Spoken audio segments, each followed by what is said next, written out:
ini jangan ditampung hasil tangkapan yang sifatnya ilegal, baik menggunakan strum maupun menggunakan racun. 1 ton itu kan sudah 25 juta. Iya Pak. Tidak diambil, dibuang, keting. Keting ya. Nah, keting. Memang ikan sungai itu Pak Kadis ya. Ikan sungai. Jadi sebagian ada nila, ada ikan gabus, perikanan unggul Aceh Singkil Maju.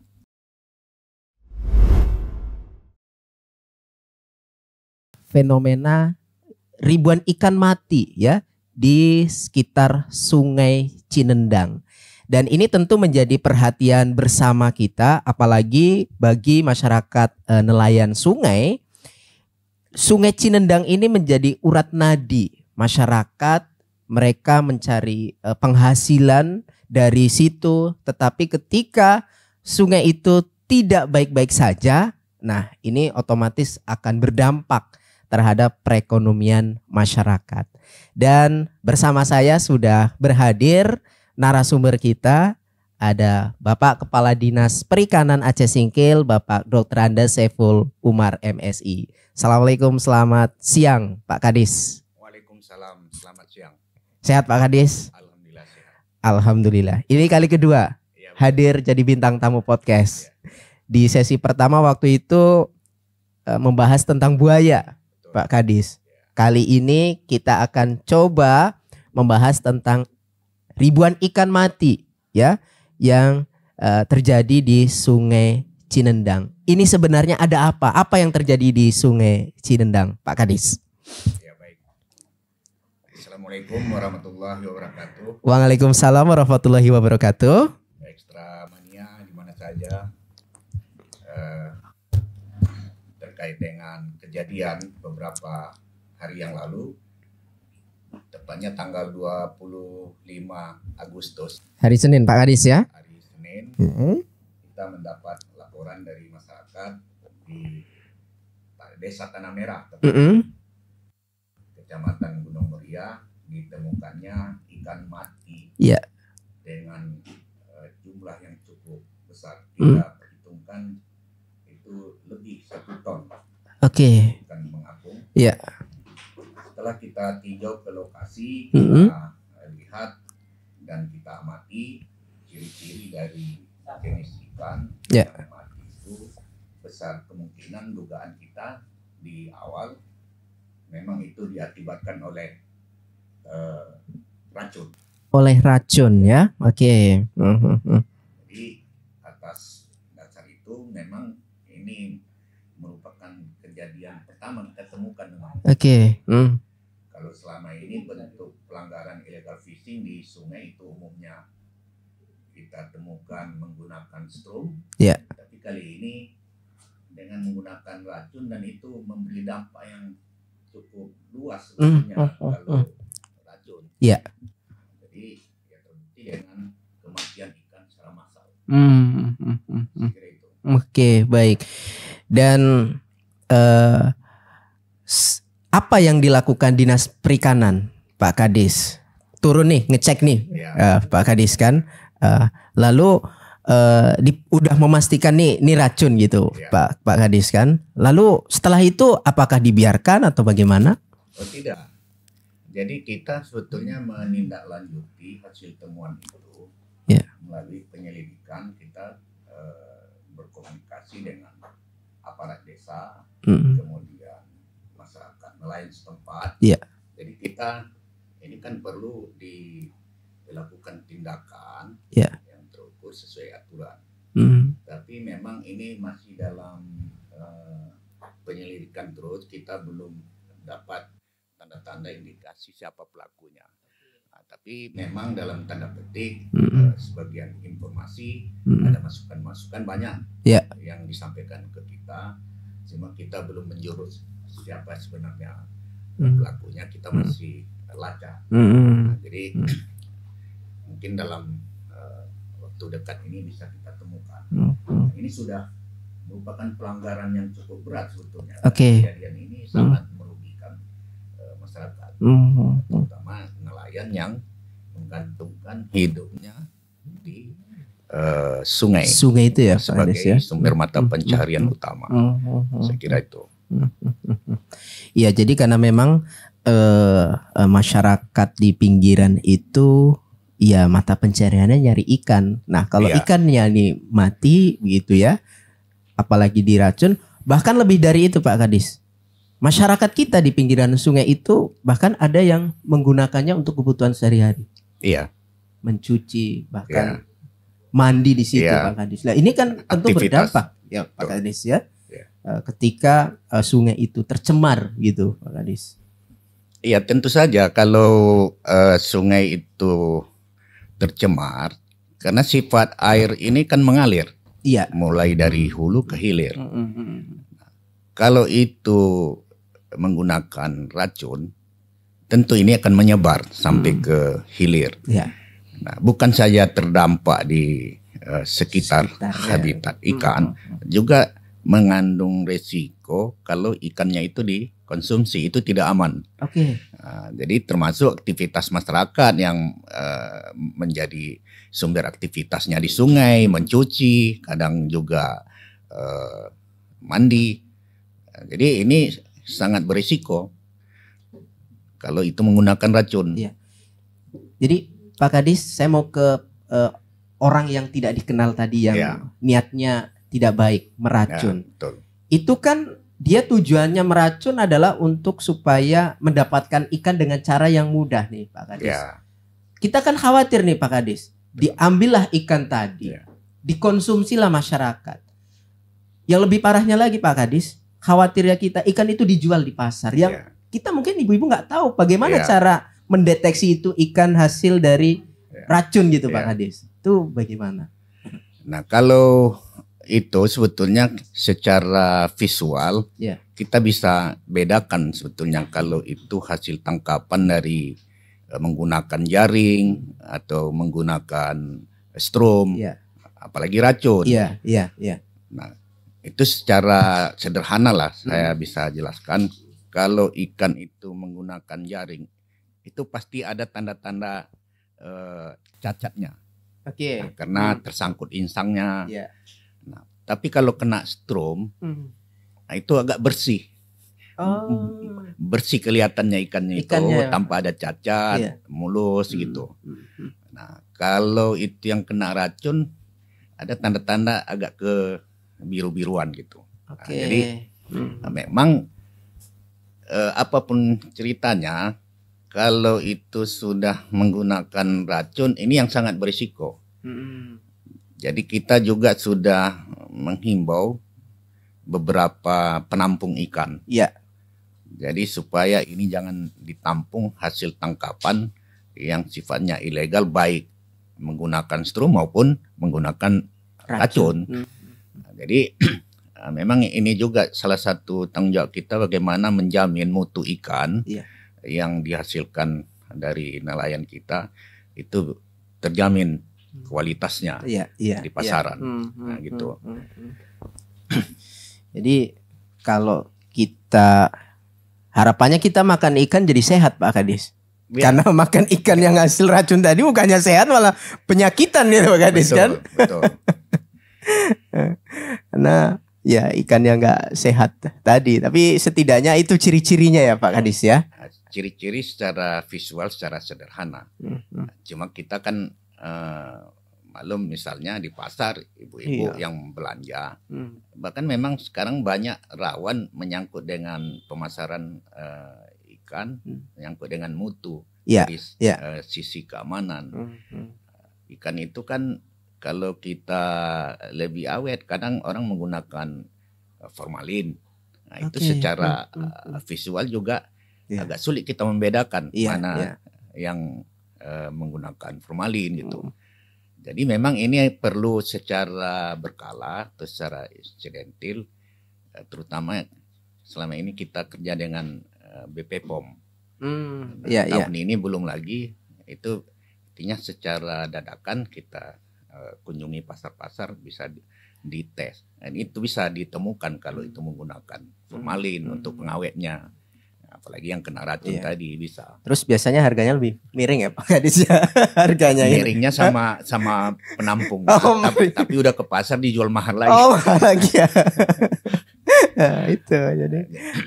Ya gitu.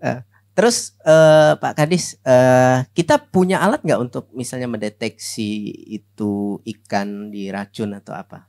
Di laboratorium kita ada di Aceh Singkil nih. Belum.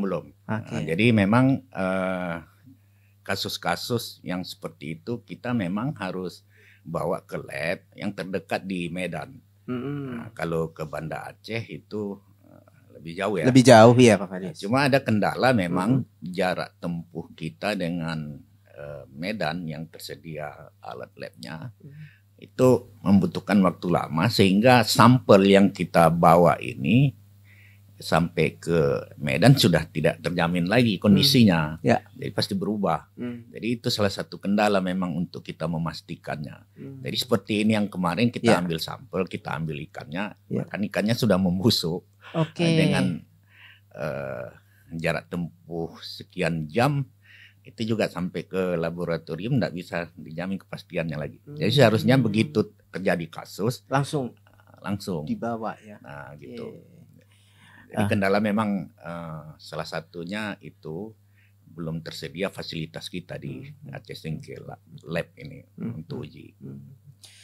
Terus Pak Kadis, pengawasan nih dari Dinas Perikanan sejauh ini seperti apa? Nah, kalau pengawasan kita lakukan secara berkala. Jadi kita pertama sekali pengawasan ini kan patroli. Iya, patroli di sungai, termasuk di laut sebenarnya. Sekalipun di laut ini kan itu di luar kewenangan pemerintah kabupaten pengawasan di laut. Itu kewenangan langsung pemerintah pusat dan provinsi. Oh sekarang tuh Pak Kadis? Iya, jadi kita kan juga melaksanakan tugas-tugas pengawasan ini berdasarkan kewenangan yang diatur oleh undang-undang regulasi. Nah, yang berwenang kabupaten cuma di perairan umum sungai, danau yang di darat gitu. Nah, kita lakukan memang itu secara berkala.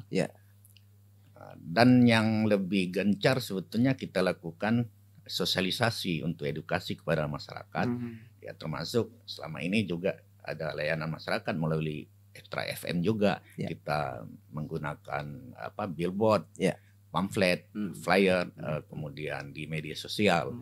Jadi supaya informasi ini tersebar ke masyarakat bahwa pentingnya untuk mengawasi sumber daya kelautan dan perikanan, terutama di sungai yang selama ini sedikit banyak meningkat praktek-praktek ilegal itu illegal fishing yang menjadi tanggung jawab kabupaten. Jadi kalau dinas kabupaten lebih fokus ke darat sesuai dengan kewenangannya. Pas patroli gitu Pak Kadis kan ini kadang ada juga nih maksudnya waktu-waktu tertentu berdasarkan laporan masyarakat atau seperti apa? Kan pinginnya nih patroli ada yang ditangkap gitu Pak Kadis. Betul. Ya bukan harapannya dia ditangkap, tapi ada misalnya nelayan yang memang menyalahgunakan illegal fishing. Sejauh ini seperti apa? Nah, jadi memang waktu-waktunya itu fluktuatif, terutama berdasarkan informasi dari masyarakat. Nah, beberapa kasus kita ada temukan pelakunya. Nah, seperti tahun lalu itu di Desa Tanjung Mas. Kita temukan pelaku. Nah, 2 bulan yang lalu sekitar Juni kita lakukan patroli juga berdasarkan informasi. Tapi memang dalam hal ini namanya pelaku ilegal itu mereka kayaknya lebih pintar dari kita. Biasa gitu ya. Intip-intipan gitu Pak Kadis. Nah, jadi ya artinya kalau pandai mencuri, pandai menyembunyikan, mungkin kira-kira moto mereka gitu. Nah, jadi berat juga loh kita melakukan patroli, pengintaian, mengendak di sungai malam-malam dengan buaya banyak juga di situ kan. Itu juga ancaman juga itu. Nah, jadi enggak gampang. Nah, tapi memang itu merupakan tanggung jawab kita dan kita juga lakukan sesuai dengan sumber daya yang tersedia. Oke. Kita ada beberapa polsus perikanan, ada juga maswas di desa. Nah, seperti di Tanah Merah itu kita sudah bentuk kelompok masyarakat pengawas namanya. Oke, masyarakat yang mengawasi. Ya, kita sudah tetapkan dalam satu surat keputusan. Jadi artinya partisipasi masyarakat secara langsung untuk mengawasi sumber mata pencariannya. Jadi sambil juga mereka menegakkan aturan-aturan adat yang ada di desa. Nah, kalau di laut itu namanya kan Panglima Laut. Panglima Laut, ya. Ini Panglima Sungai. Namanya Pok Maswas, kelompok pengawas masyarakat. Oke. Nah, kalau pas patroli ini kan sudah pernah terjadi setahun yang lalu terhadap pelaku, diapain Pak Kadis? Nah, sebetulnya kalau dari sisi aturan itu ancamannya cukup berat. Oke. Nah, sesuai dengan Undang-Undang Perikanan nomor 45 tahun 2009 pasal 84 itu ancamannya itu di atas 5 tahun, denda 1 miliar. Nah, jadi sangat kita prihatin sebetulnya kalau ini dilakukan oleh masyarakat yang kecil-kecil ini. Iya Pak, penghasilannya nggak seberapa loh Pak Kadis kan? Tapi ancamannya cukup berat. Iya. Jadi memang saya juga berharap jangan sampai masyarakat kita. Maka selalu kita berharap stop, jangan. Nah, ketika sudah berhadapan dengan hukum, kita nggak juga bisa negosiasi dengan hukum kan gitu. Iya. Namun beberapa kasus yang lalu pernah kita memang ajukan ke pengadilan sampai dihukum pidananya. Kemudian ada juga yang kita lakukan secara restorasi pembinaan. Nah, tapi mereka artinya restorasi yang kita lakukan kemarin dia bertanggung jawab untuk melakukan restocking ikan ke sungai, mengembalikan ikan. Jadi itu langkah bijak yang bermartabat menurut kita. Tapi kalau itu sudah cukup berat seperti ini meracun ikan kemarin, sebetulnya kalau kita temukan itu kita tidak mungkin beri toleransi. Itu sudah sangat luar biasa kejadian. Dan baru kita temukan memang sekali ini. Dalam kurun 5 tahun ini baru ini kejadiannya. Iya. Jadi sempat ketemu dapat orangnya nih Pak Kadis ya. Nah ini. Ya, masyarakat juga semua geram ya dengan kejadian itu. Ikannya mati, tidak bisa dimanfaatkan. Yang pelakunya juga tidak memanfaatkan, tidak menjual. Jadi pekerjaan itu kan sama dengan namanya memusnahkan sumber mata pencaharian masyarakat. Jadi ya kita haraplah pada masyarakat kooperatif bisa berpartisipasi memberikan info kepada kita. Oke. Karena memang peristiwa ini kan ya pemancing juga rugi. Jelas ya. Yang biasa mancing karena di situ. Penghobi mancingnya kan di sungai. Iya. Sampai malam subuh gitu. Jadi banyak yang dirugikan dalam hal ini. Kami masyarakat yang pengkonsumsi ikan juga dirugikan. Gitu ya. Jenis ikan yang mati di situ apa Pak Kadis? Nah, kemarin itu kebanyakan itu ikan keting, ada ikan nila, campur semua jenis ikan di Laitonong itu hampir semua jenis ikan kita di sungai ada. Ikan gabus ada, ikan bale-bale kalau istilah kita di kampung. Iya. Jadi banyak jenis. Kalau kita bicara mengenai illegal fishing, ini kan diracun, di strum. Apalagi Pak Kadis yang sering mungkin dijumpai di Aceh Singkil kita Pak Kadis? Nah kalau di sungai itu antara dua itu memang pakai racun strum yang dominan ya. Ada juga menggunakan alat jaring seperti bubu dia tapi tidak memenuhi spek standar yang dibolehkan. Jadi ada beberapa kita temukan mereka menggunakan jaring yang ukuran matanya itu lebih kecil sehingga ikan-ikan kecil terperangkap, tapi tidak dimanfaatkan ikan mati. Nah, jadi itu termasuk pelanggaran dari spek alat tangkap. Nah, kalau di laut lebih banyak, lebih besar lagi bahkan ya. Banyak lagi pelanggarannya. Ada yang menggunakan bahan peledak, ada menggunakan kompresor, itu terlalu banyak, menggunakan bahan kimia, potasium, cyanida. Jadi memang bervariasi ya, cara-cara mereka melakukan praktek penangkapan ikan itu yang sifatnya ilegal. Itu nelayan kita atau nelayan dari luar kalau di laut, Pak Kadis? Nah, kalau di laut, insya Allah kita belum temukan sampai dalam kurun 5 tahun ini yang nelayan kita itu dari luar. Jadi seperti tahun 2023 itu pelaku pengeboman ikan itu dari Sibolga. Kemudian itu diproses sampai ke pengadilan dan sekarang sudah divonis. Jadi memang kalau nelayan kita sudah kalau bahan peledak Nah, tapi kalau menggunakan kompresor itu masih nelayan kita. Nah, kompresor ini sebetulnya alat bantu untuk menangkap ikan, tapi itu membuat resiko kepada pelakunya. Itu bisa mengancam sampai kematian, dan itu sudah banyak terjadi korban. Makanya undang-undang melarang menggunakan alat bantu kompresor ini. Kemudian sebagian masih juga menggunakan bahan kimia, terutama itu yang cara menangkap ikannya menyelam. Jadi menggunakan potasium biasa jenisnya. Tapi sudah sangat jauh menurun memang. Eskalasinya.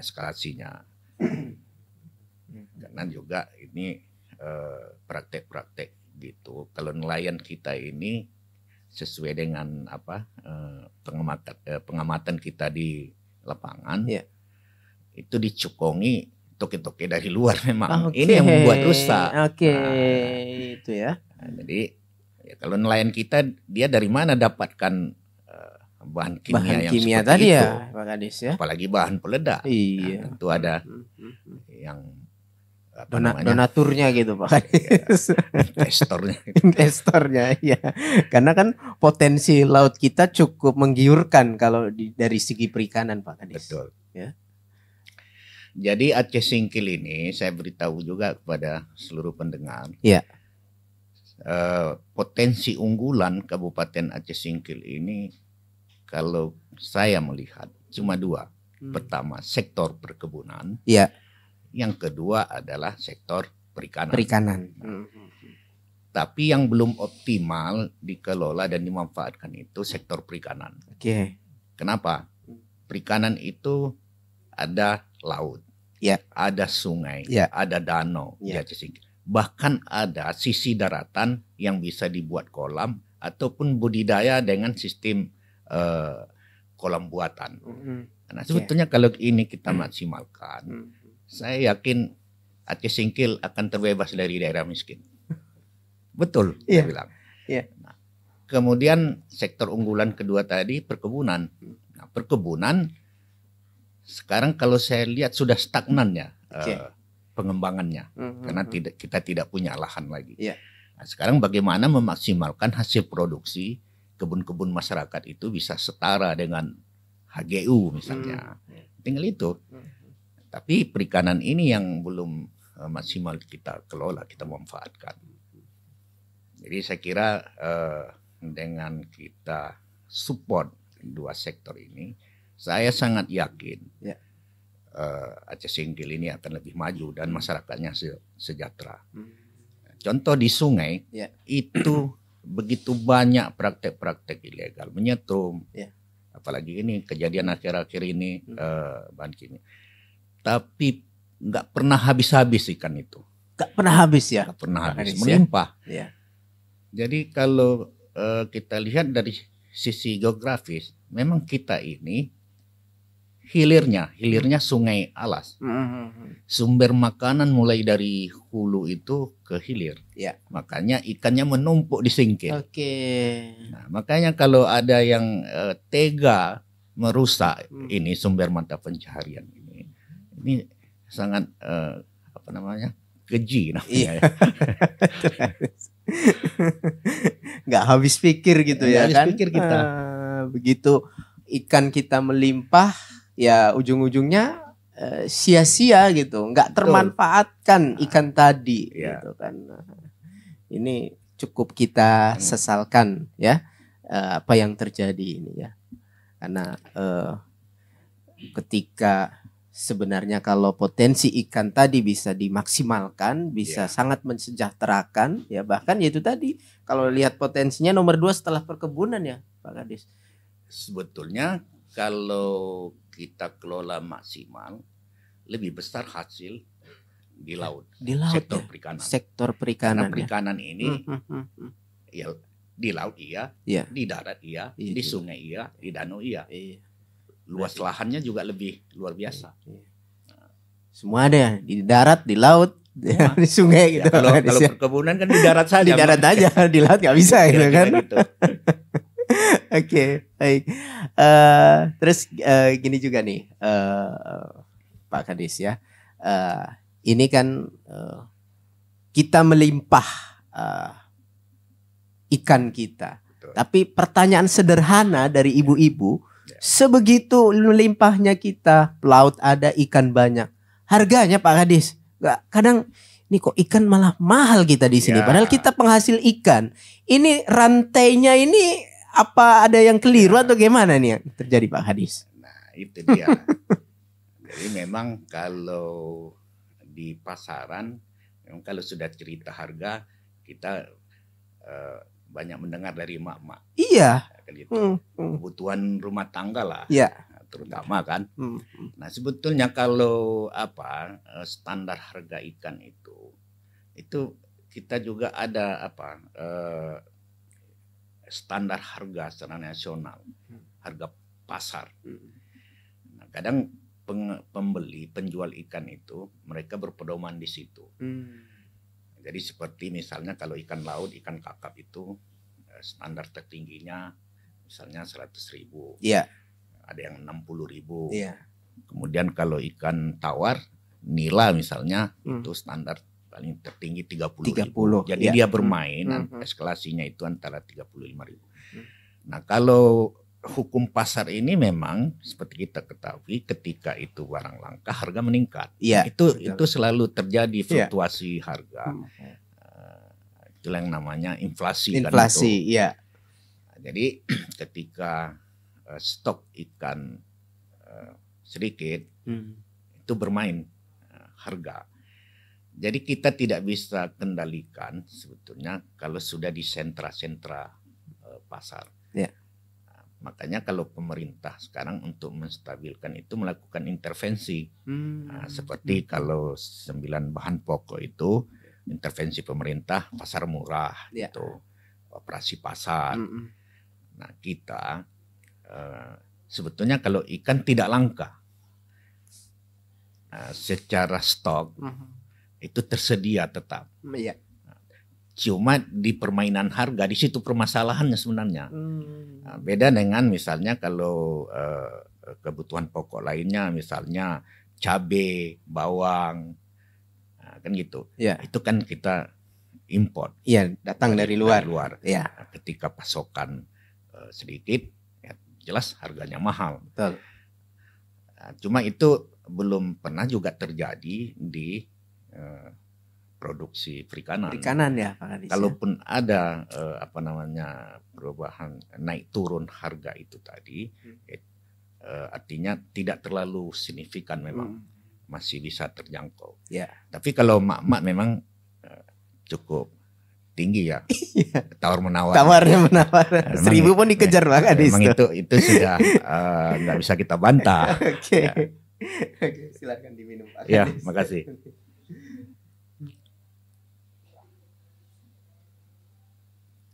Nah, kalau kita ngomongin illegal fishing, ini kan apa ya, kekeliruan atau yang nggak dibolehkan menangkap ikan. Seyogianya alat tangkap yang seperti apa sih yang dibolehkan itu, yang diizinkan atau yang dibolehkan lah masyarakat untuk menangkap ikan Ya. yang ramah lingkungan. Jadi istilahnya alat tangkap yang ramah lingkungan. Oke, alat tangkap yang ramah lingkungan. Jadi itu sudah diatur dalam keputusan Menteri nomor 21 kalau nggak salah saya. Ya. Di situ dijelaskan speknya. Oke. Jenis dan spek. Kalau di sungai ini itu banyak digunakan jaring. Oke. Jaring, kemudian bubu. Bubu dengan berbagai macam model sesuai dengan daerah masing-masing. Kalau di simpang kanan beda bubunya, kalau di Singkil juga beda. Ada yang pakai bambu, ada yang pakai kawat. Yeah. Tapi sepanjang itu bahan dan jenisnya masih sesuai dengan spek keamanan, itu termasuk kategori ramah lingkungan. Okay. Nah, demikian juga kalau jaring. Nah, jaring ini ada disyaratkan itu dari ukuran mata jaring. Ada yang tidak dibolehkan digunakan untuk menangkap ikan dengan ukuran mata jaring misalnya di bawah 5 mili. Nah, gitu. Ya, itu akan mempengaruhi terhadap perkembangbiakan ikan. Jadi kalau di laut, ya itu tadi yang tidak dibolehkan termasuk trol, moroami, nah, kemudian pukat, apa namanya kalau kita di pukat harimau, Pak Kadis. Ya itu istilah apanya kan. Nah, di masing-masing daerah beda-beda. Beda-beda istilah. Tapi yang jelas kita melihat dari spek alat tangkapnya, teknis penangkapannya, dibolehkan apa tidak. Tinggal kita merujuk dengan ketentuan itu. Oke, baik ya. Jadi sebenarnya alat-alat itu ya sederhana dan itulah yang ramah lingkungan tadi ya Pak Kadis, yang ya tidak merusak ekosistem sungai ataupun laut ya Pak Kadis ya. Dan masyarakat juga kayak bubu tadi kan bisa dibuat sendiri Pak Kadis kan. Bisa. Oleh masyarakat kan dari bambu atau dirangkai dari kawat ya Pak Kadis ya.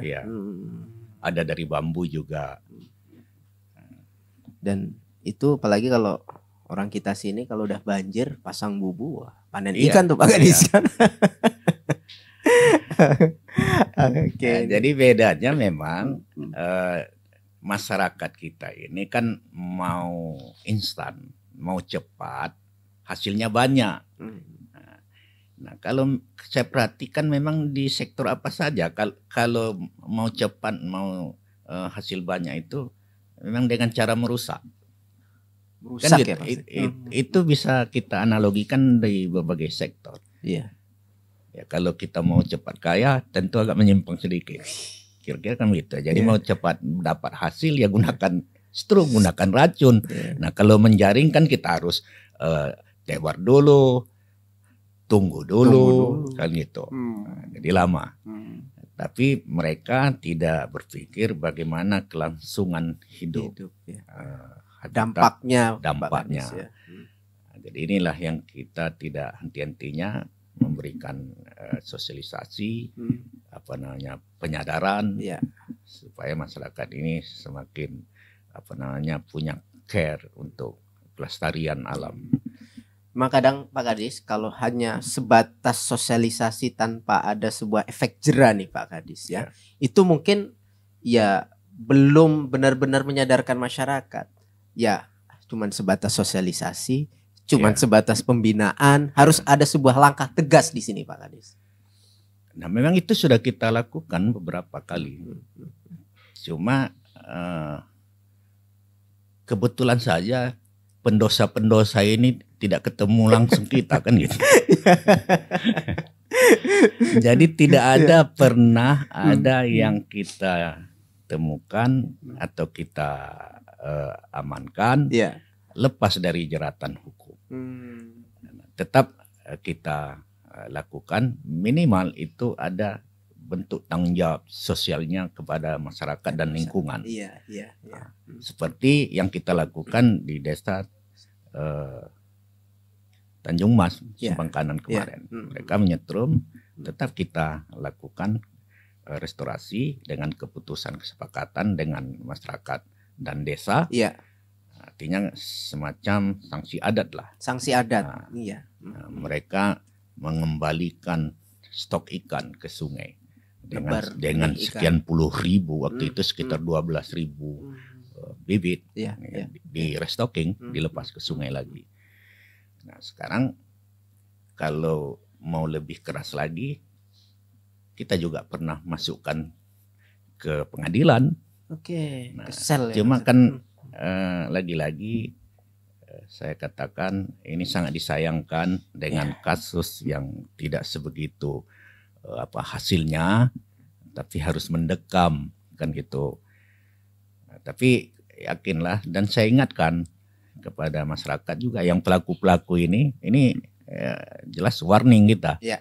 Ya, kalau ketemu langsung, kita tidak pernah bisa lepas begitu saja. Harus ada pertanggungjawabannya. Saya kira itu. Iya. Ada pertanyaan dari Instagramnya radio nih Pak Kadis, dari Ibu Susi di Singkil. Bagaimana Bapak melihat fenomena nelayan kita Singkil yang masih mencari kerang Pak Kadis di tempat yang bersinggungan dengan buaya Pak Kadis? Itu masih terjadi Pak Kadis. Bagaimana Dinas Perikanan melihat itu dan apa langkah yang dilakukan Ibu Susi di Singkil? Ya baik, terima kasih Bu Susi. Ya, mudah-mudahan tanggapan saya ini bisa memberi sedikit pencerahan. Ya, memang salah satu pelaku usaha perikanan ini juga pengambil lokan di Singkil. Di Singkil ya. Yang selama ini memang sudah menjadi sumber mata pencarian utama mereka. Namun yang jadi ancaman sekarang karena faktor alam yang selalu bersinggungan dengan satwa buas, buaya, dan itu sudah pernah terjadi beberapa kasus. Nah, ini sebetulnya yang cukup berat tanggung jawab kita bagaimana mengatasi dan memberikan solusi terhadap konflik antara manusia dengan buaya ini. Di situ sumber mata pencaharian masyarakat, tapi di situ juga ancaman, kan gitu. Nah, memang ini perlu solusi, langkah yang sangat strategis dari pemerintah daerah. Kemarin kita sudah ketemu dengan Balai KSDA juga. Kemudian ada semacam sekarang menyangkut dengan regulasi bahwa itu sudah dialihkan ke Kementerian Kelautan Perikanan. Tapi itu belum final bagaimana tindak lanjutan.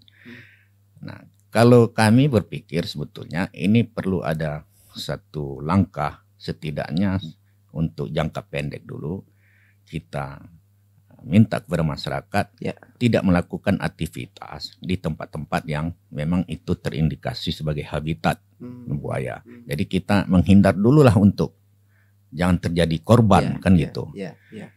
Karena tidak juga semua tempat ada habitat buaya. Jadi untuk sementara kepada masyarakat, Ibu Susi mungkin mencari tempat yang lebih aman dulu. Nah, sebelum ada langkah-langkah pemerintah untuk bagaimana mengisolir buaya ini atau menetapkan satu aturan, di sini habitat buaya tidak boleh di sini beraktivitas masyarakat. Jadi harus begitu sebenarnya. Nah, insya Allah itu sudah dipikirkan oleh pemerintah daerah, kemudian juga oleh BKSDA. Nah, cuma ini kan kerjanya sedikit ekstra. Nah, kalau kita isolasi buaya, kita harus siapkan penangkaran dan segala macam.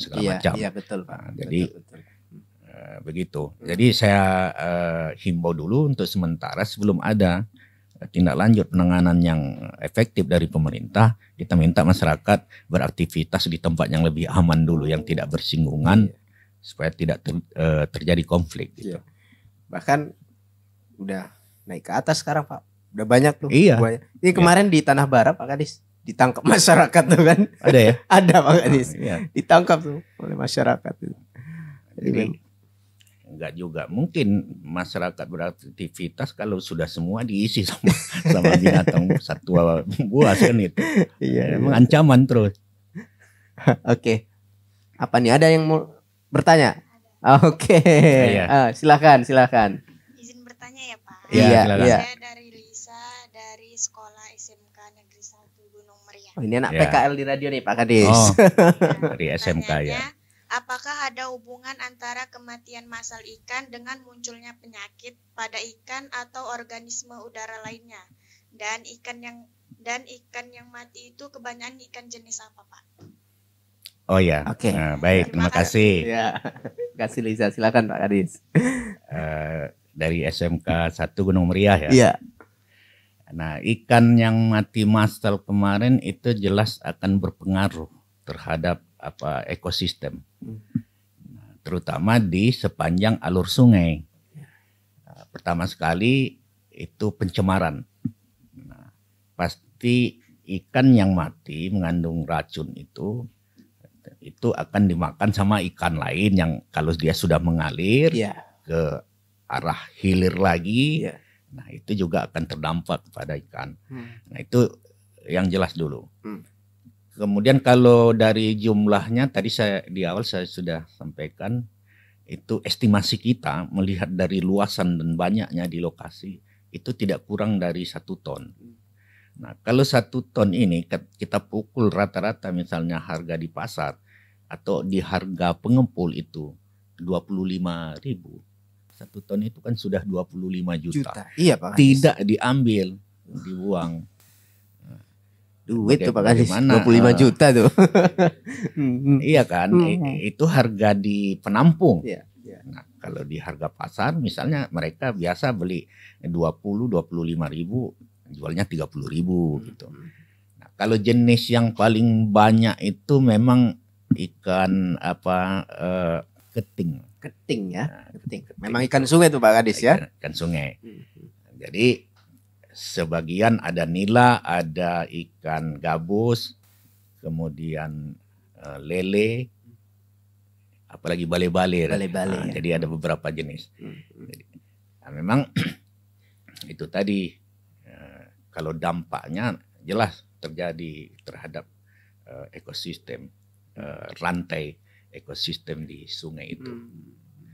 Jadi gitu ya dari SMK.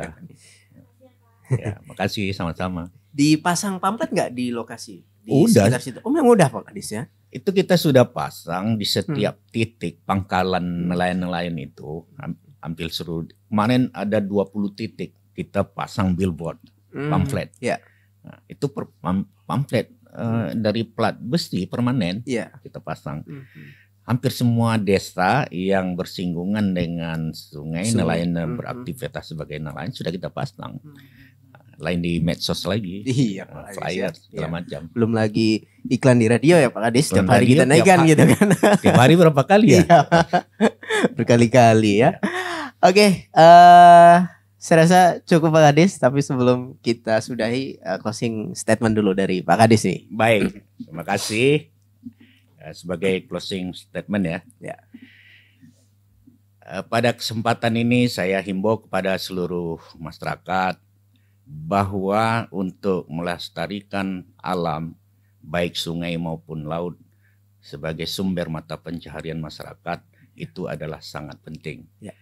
Kenapa? Karena sebagian masyarakat kita menggantungkan hidup baik di sungai maupun di laut. Ya. Dan tidak saja manusia, tetapi makhluk lain juga yang beraktivitas secara ekosistem di lingkungan tersebut sangat tergantung. Yang kedua, bahwa tanggung jawab ini tidak mudah. Tanpa ada dukungan, partisipasi dan kesadaran semua masyarakat kita, bagaimana kita melangsungkan kelestarian sumber alam kita ini untuk kita wariskan ke anak cucu tidak akan terwujud. Oleh karena itu, saya berharap Aceh Singkil ini sebagai daerah yang punya potensi kelautan dan perikanan terbesar bisa kita manfaatkan untuk sebaik-baiknya kesejahteraan masyarakat. Oleh karena itu makanya saya memberikan moto untuk sektor perikanan Aceh Singkil ini, Aceh Singkil ini bisa maju apabila perikanannya unggul. Nah, jadi tagline-nya itu perikanan unggul, Aceh Singkil maju. Perikanan unggul, Aceh Singkil maju ya. Oke. Mari kita sama-sama bekerja sama untuk kelangsungan sumber daya perikanan kita di Aceh Singkil. Terima kasih. Oke, terima kasih Pak Kadis ya atas diskusinya ya. Ini semoga mencerahkan masyarakat, khususnya para nelayan yang menggantungkan hidupnya di sungai untuk sama-sama menjaga. Jangan lagi ada illegal fishing, jangan lagi ada yang meracun ya ataupun pakai setrum begitu ya, karena itu sangat merusak ya lingkungan, ikan ya, semuanya lah. Kesehatan kita kalau kita makan ikan yang diracun tadi kan kita juga jadi penyakitan ya. Bukan ya, stunting makin tinggi nanti ya Pak Kadis. Oke, terima kasih. Baik. Pada kesempatan kali ini kita akan ketemu lagi di lain kesempatan tentunya dengan topik yang berbeda. Tetap di PodX Podcast Extra FM. Sampai jumpa. Wassalamualaikum. Wassalamualaikum.